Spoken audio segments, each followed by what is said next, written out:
ప్రపంచ ప్రఖ్యాతిగాంచినటువంటి దైవ సేవకుడు జాన్ వెస్లీ గారు తన 84 సంవత్సరాల వయసు ఉన్నప్పుడు గుర్రాల మీద ప్రయాణం చేసుకుంటూ ఒక చోటు నుండి మరొక చోటుకి వెళ్ళి ఆయన ఆదివారం పూట 7 వర్తమానాలు అంటే 7 చోట్ల 7 ప్రసంగాలు చేసేవారట.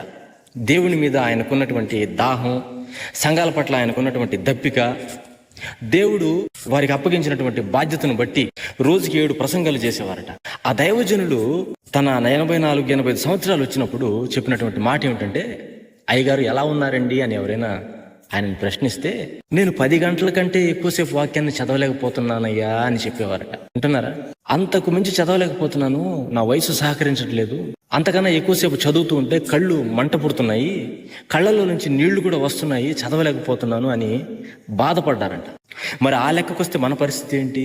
ఒకసారి ఆలోచన చేయండి. మనం 10 నిమిషాలు చదివితే చాలు, మన కళ్ళలో నుండి కాదు, కళ్ళజోళ్ళలో నుండి కూడా నీళ్ళు వచ్చేస్తాయి. దేవుని వాక్యం పట్ల దాహం ఉండాలండి. ఊరికే నాకు దేవుడు అంటే ఇష్టం, నా మనసు దేవునికి తెలుసు అంటే సరిపోయిందా? ఆయనతో నువ్వు గడిపే విధానాన్ని బట్టి నువ్వు దేవుడితో ఎంత దగ్గరగా ఉన్నావో నీ క్రియలు చెప్తాయి. ఎంతసేపు ప్రార్థిస్తున్నావో నీ ప్రార్థనా జీవితం చెప్తుంది. దేవుని వాక్యం చదవాలి, దేవుని వాక్యాన్ని ధ్యానించాలి. ఆయన వాక్య ప్రవాహం కరువు సీమలో సిరులొలికించెను నీ వాక్య ప్రవాహమే. ఖడ్గము కంటే బలమైనది ఆయన వాక్యం. శ్రమలలో మనకు ధైర్యం, కమ్మనైన ఆయన ఉపదేశం.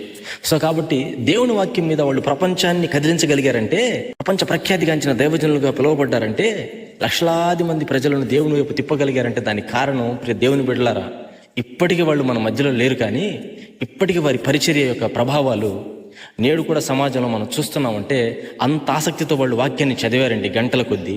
మరి తన 84వ ఏటే ఆయన అలా చదవగలిగితే మరి ఆయన యవ్వన కాలంలో ఎలా చదివి ఉంటారో ఒకసారి మీరు ఆలోచన చేయండి. కాబట్టి మన పరిస్థితి కనీసం రోజుకి ఒక అరగంట లేదా గంట కాసేపైనా మనం దేవుని వాక్యాన్ని చదవగలుగుతున్నామా? ప్రశ్నించుకోవాలి, మనల్ని మనం పరీక్షించుకోవాలి. అర్థమవుతుందా, అర్థం కాలేదనేది తర్వాత సంగతి. బైబిల్ మనకు పూర్తిగా అర్థమైందా? ఎన్నో రహస్యాలు ఉన్నాయి వాక్యంలో. బైబిల్ అనేది సముద్రం లాంటిది. అది మనకు కొంత అర్థం కాకపోవచ్చు, కొంత అర్థం కావచ్చు. అర్థమైనా కాకపోయినా వాక్యాన్ని మనం ధ్యానిస్తూనే ఉండాలి. Praise the lord.